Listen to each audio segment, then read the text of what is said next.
You know, honey, they're what they're doing now is they just I think they just announced this today. They're starting to shut down some of the counties in southern Florida. Really? Yeah, because all the kids were going nuts, going to the beach, and not practicing the distance socializing. So they're going to shut down some of the counties down there. And so, I have a lot of friends down there. Yeah, I know. Because as you know, honey, I perform quite a bit in Florida and have been known to over the years. You sure do. In fact, just before all this started, I got a booking. Luckily for next year, it's not till January, so I'll be back in Florida to see all my friends in Florida in January of next year. I'm going to go down there and do a whole bunch of shows. Opening for Melissa Manchester. Wow. Yeah, 11 shows. She is cool, man. So that's going to happen next year. But I love performing in Florida. Yeah. Where they're shutting down all these counties now. But before then, I mean, I would go down there. I was, the last time I was down in Florida, I performed. Because the thing about Florida is all those retirement communities have these gigantic, beautiful theaters that you perform in. I know, that's so neat. It's extremely neat. Yeah. And they're 1,000-seat theaters. It's like performing on Broadway. You walk out, you feel like $1 million instead of performing in some crummy comedy club. That's what I like. I like a big stage, a big theater. So I was told by other comedians when I first started going down there to perform. They said, now you be aware. It's kind of an older crowd. A little bit, kind of an older crowd in Florida, but I love them. Yeah. They laugh. The last time I was there, I performed at the Deerfield Beach Century Village. Deerfield Beach Century Village, an older crowd, older audience. Yeah. I was talking to one couple after the show, lovely people. They were well into their 80s, and actually that's why they had that's why they were in Florida. They had fallen on hard economic times, and they had to move back in with their parents. Is that a sincere laugh? Yeah. Okay, because it sounds so fake. Well. Yeah. Because the thing about it, in Florida, they have a provision of Obamacare in Florida. Kids can stay on their parents' insurance until they're 82. Right. So it's a whole different thing. Because in Florida, when they talk about friends with benefits, they're talking about Medicare Part B. So it's a whole different culture. I stayed at the Deerfield Beach Hilton. And that's a swinging town, and I stayed at the hotel there. And you go down to the hotel for happy hour, they don't serve Jell-O shots, just Jell-O.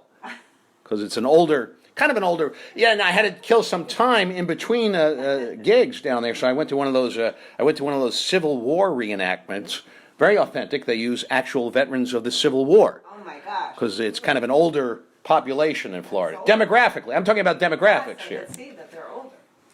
Even the hookers, they have old hookers in Florida. Hey. Yes, did you know this, honey? I don't think so. They have old hookers in Florida. Of course, you got to catch them before sundown because it's an early bird special, and you pay with coupons. So it's a whole different thing. The economics of this. I went to a sex shop in Deerfield Beach, Florida. Did you? Yes, they sell a vibrator with a built-in defibrillator. So it's a whole different. Wow. It's a whole different thing down there. Probably smart. Well, when I'm pulling out the old Florida jokes, and you know what that means? What? That means it's time for the Dave Konig Show on Facebook Live, Yay. the official comedy show of the worldwide global pandemic. And sitting a safe social distance 6 feet to my right is my co-host, the lovely bride of Konig, Susan Konig is here. Hi, everybody. That's her official catchphrase, hi everybody.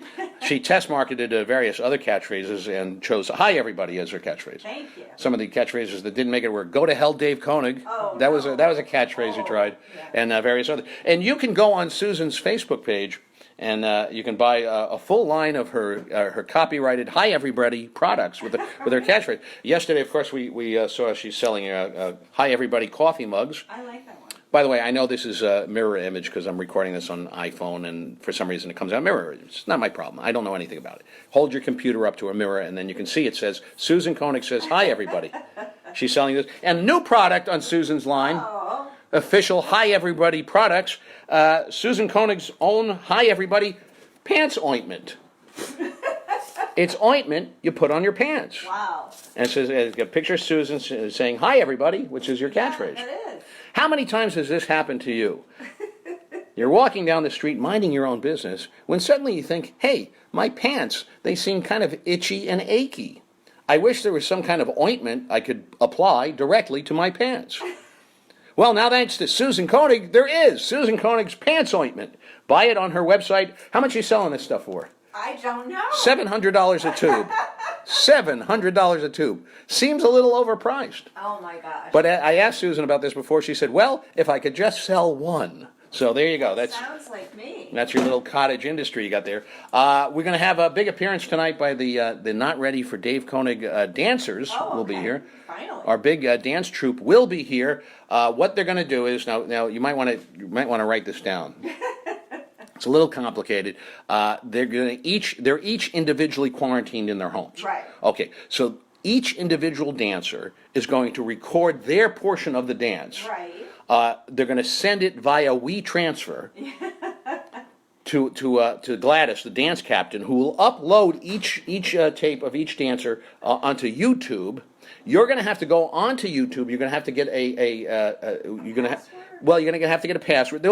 You'll get an email with some PDF files and hyperlinks that will explain all this, and you're going to have to download each individual dancer's reel. Okay.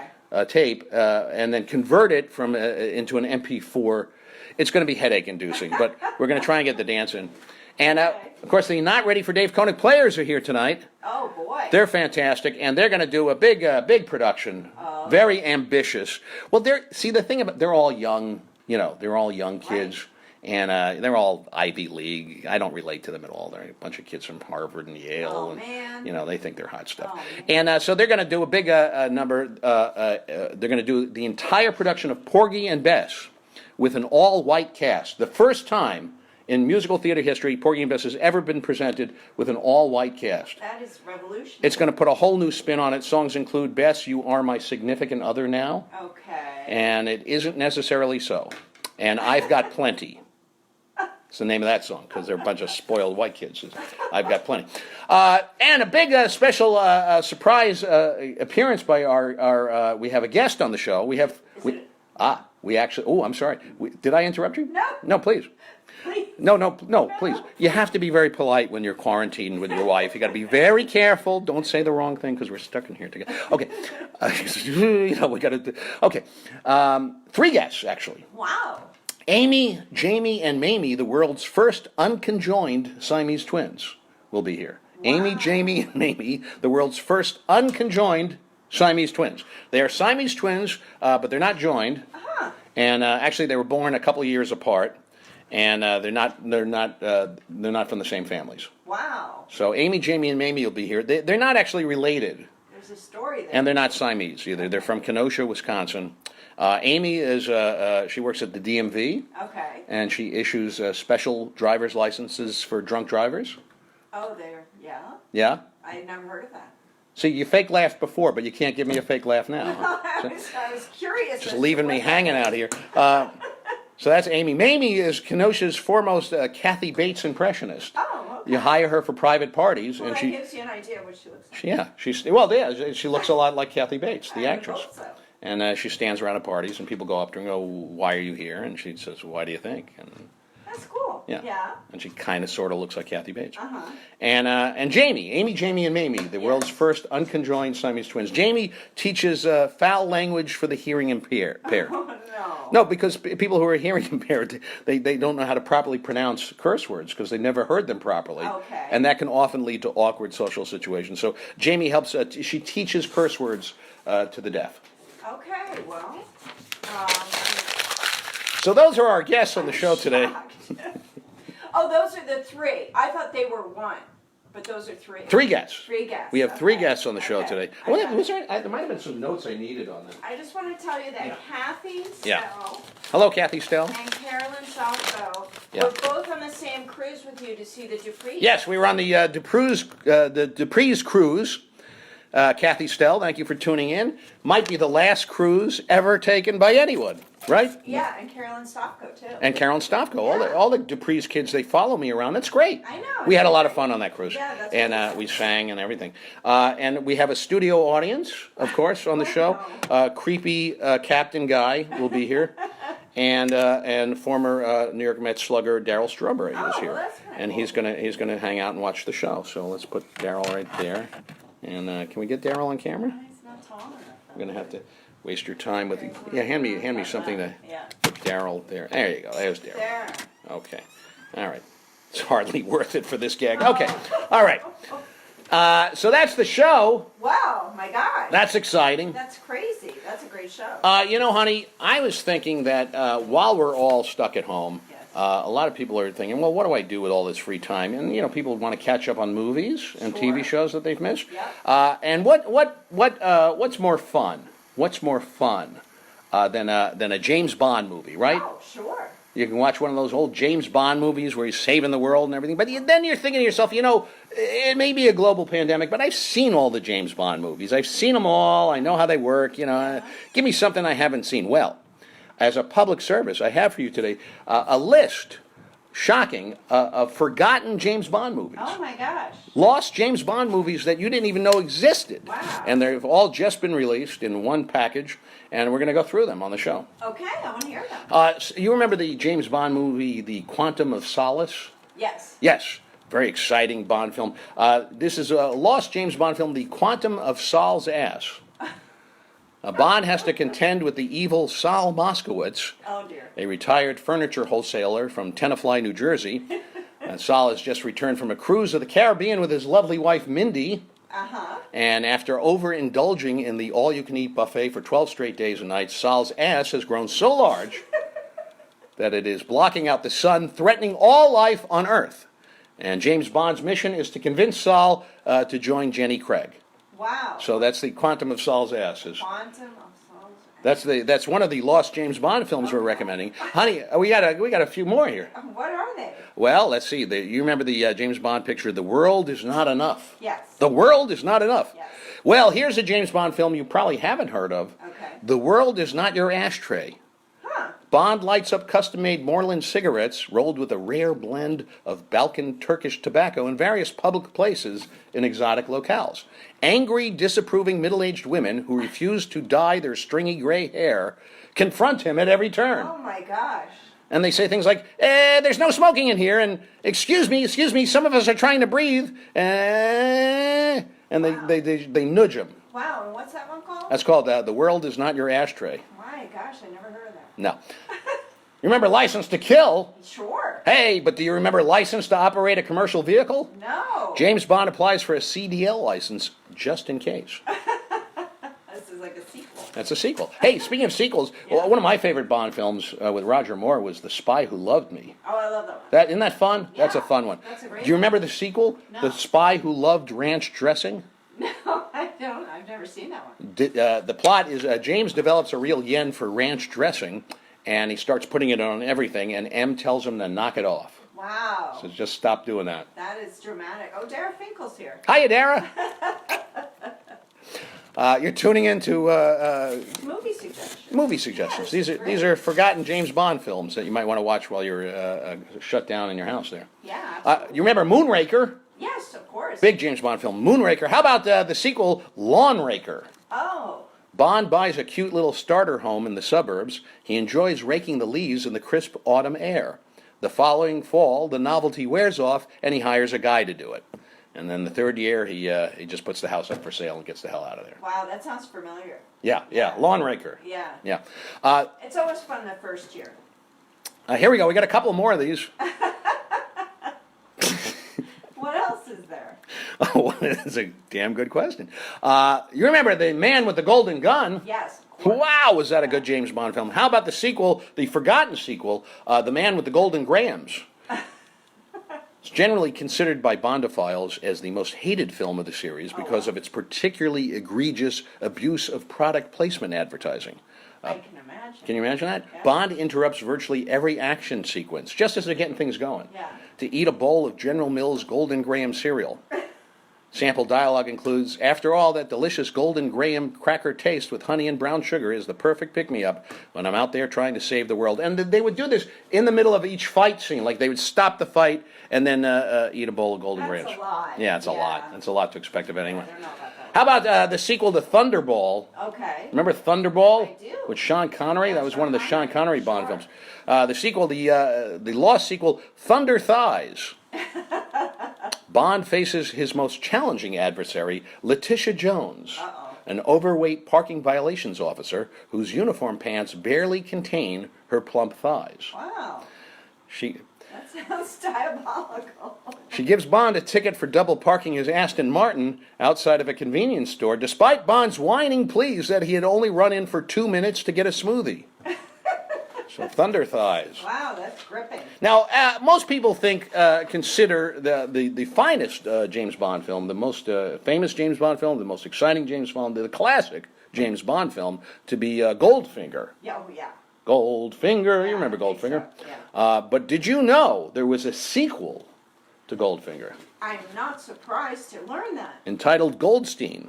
At a dinner party, Bond gets trapped in conversation with Ralph Goldstein, Goldfinger's aggressively dull next-door neighbor. And that's got to be tough. What happens? I'm on the edge of my seat. And finally, and this is the last of the series of Oh my lost gosh, Bond I films. can't believe how many there are. Yes, about, I think there's 16, which is about maybe 15 too many. You remember the very first James Bond film. What was it, honey? Trivia question. Was it Casino Royale? No, the very first. All right. Dr. No. Dr. No. Doctor. Okay. Oh, I gave you the hint because you said casino, and I said no. Well, I wouldn't have gotten Dr. No was the first. And in this ill-fated sequel Yeah. to Dr. No, entitled Dr. Sharif, Bond goes for a checkup Yeah. at the office of Dr. Sharif, who advises James to watch the cholesterol. Wow. On the way out, Bond has a mix-up with the front desk about his insurance, and he gets really irritated. So that's our list of... That's relatable. Yes, Yes. that would be our list of forgotten James Bond films. Wow, that's a lot. That's going to keep people... That was hardly worth a global pandemic to get to that material. Here's the problem: is I'm getting glare. See, the thing is, I would Oh, you look great. no, I would prefer to do this without my glasses on altogether. Yeah. To just No, you- well, I would prefer to do it with my contact lenses in. Right. But when I have my contact lenses in, I can see, but I can't read.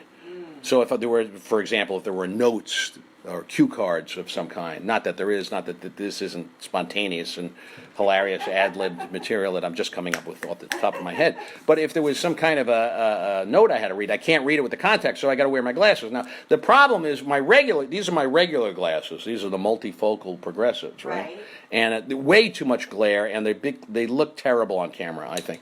So I've compromised by using these are the reading glasses. Okay. Because I think they're a little less glary.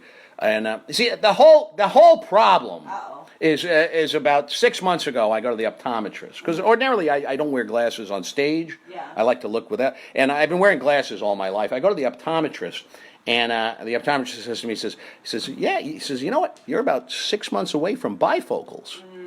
Oh, you hear that, and you fully expect to hear, and you're 12 months away from being spoon-fed tapioca by a Jamaican nurse. Well, So I had to go. I went to the optometrist, and then I had to go to the eyeglass store to get my multifocal. These are the multifocal lenses, which are the progressive lenses. They're for nearsighted and farsighted, and distance and close. And I cannot get used to them. oh my God. I don't know whether to look up or down or sideways. I have no depth perception. I leave the house in the morning. I feel like one of the flying Walendas. Oh no. So I got to go to the eyeglass store to get the multifocals, and I was just irritated. The whole thing just irritates the hell out of me. I go to the store, and I just want to grab the glasses, and I want to get the hell out, right? But I can't. You can't, because first, you got to deal with the lady behind the counter, whose sole job is to put your new glasses on your head.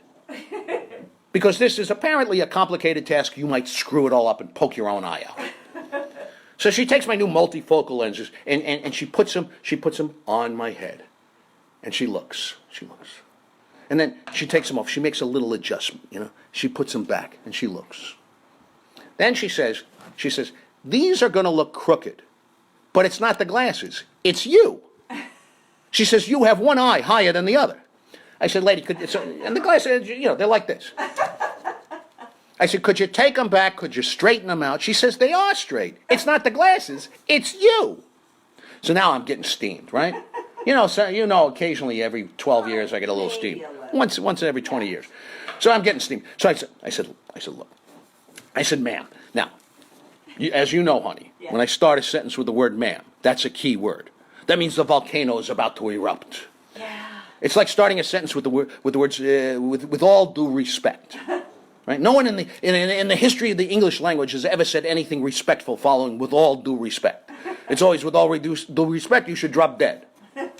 So I said, look, ma'am, I've been wearing glasses all my life. I have never had this problem. She says, sir, with all due respect, I've been selling glasses all my life. I've never had this problem.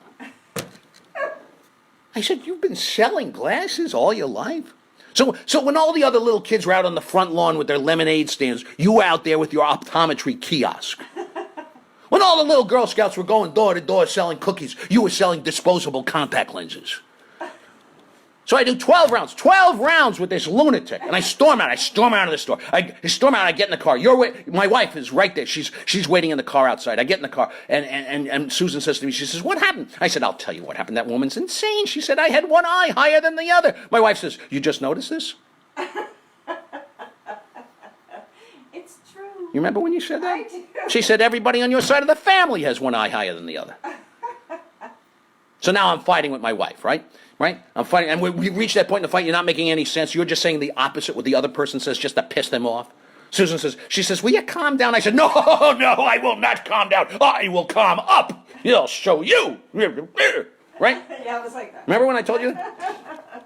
Then I pulled a big move. Now we're getting a big fight. Huge fight, right? Oh. Big 15-round, the Thriller in Manila. Yeah. And I pulled a big move. I say, that's it. I said, stop the car. I'm getting out. I'm walking. So Susan, she stops the car. I get out. I start walking. I immediately regret it. We're 6 miles away from home. You get a lovely view from the middle of the Tappan Zee Bridge, by the way. You never pull the big move when you're like in the driveway in front of your house. It's always like when you're in Wisconsin somewhere. And I drove away. And you drove away. Yes, you did. You left me stranded there. Stranded on the street like a lunatic. Elliot Finkel says, Pamela says you're a riot. Pamela's correct. So now I'm juggling 3 different pairs of glasses, right? I got my new multifocal lenses, right? These are for everyday use and for driving. And then I have my old prescription I still wear for distance, like when I go to the movies, because it's just easier. And then of course now I have my new reading glasses, which are just for reading. So the ultimate nightmare for me would be to go see a foreign movie with subtitles at a drive-in theater. That would be awful. That would be awful. Because then I would have to wear all 3 glasses simultaneously. That would be crazy. That's the visual image of that punchline. I know, that's why I'm laughing. What are those? Are those little happy laughing balls? Yeah, everybody's happy, laughing, That's good. hearts. Yeah. That's great. It's so good to do comedy and avoid where you No, can't it's hear. not. No, but I can't hear the laughter is what I'm saying. Well, What? Don't why are you upset with me for saying that? but I know all these people are laughing. Oh, that's good. I'm laughing my head off. I have 3 different pairs of glasses I can't find. Yeah. I spend every day looking for glasses. That's all we do around. I get up in the morning, I can't find my glasses. I spend the whole day looking for my glasses. I know. And I call you up. I said, "Would come home from work and help me find my glasses." So Susan comes home and she can't find her glasses to help me find mine. I know, it's true. So I said, "Put your contact lenses in so you can see, so you can find your glasses, so you can put your glasses on, so you can help me find my glasses." This is all we do all day is look for glasses. Married for 30 years. This is what it comes down to. You spend your whole day looking for glasses with your wife. That's all we do. Oh my gosh. Now that's all we do at all because we're quarantined. So here we are looking for glasses in the privacy of our own home. How much time did I do today? 23 minutes. 23 minutes. The show is 8 minutes over. The entertainment value you're getting from me, Dave Konig, and my lovely wife, Susan Konig, and of course, creepy captain guy. And Fran Capo's here. Hiya, Fran. And Joni Chin. Hiya, Joni. Yeah, everybody's here. Oh, all the kids are here. Well, that's great. It's like romper room. I see Fran and Daniel Glazer and Mark Zeman. I see all the kids. Well, that's all the time we have. I'm afraid that Amy, Jamie, and Mamie, the world's first unconjoined Siamese twins, were quarantined and couldn't be on the show today. Well, But we'll try and get them back. Tomorrow, this is exciting. We have this man is a Guinness Book of World Records winner. Wow. His name is Phil Schmankowitz. He's going to be our guest. Phil Schmankowitz. He is in the Guinness Book of World Records. He is the world's most irresponsible man. He is so irresponsible, he might not even show up for the show. Wow, that would be... In fact, it's likely that he won't. Okay. So tune in tomorrow for that exciting thing. Until then, let's all sing the Dave Konig Show theme song. Okay. Should we sing it tonight? I don't think so. Okay. Sing a couple of bars with me. Okay, go. Were you going to join me? Yeah. It's easy. Yeah, go ahead. It's You the start. Dave Konig Show with your star, Dave Konig. And me, Susan Konig. Goodbye, everybody. Goodbye, everybody. Thank you.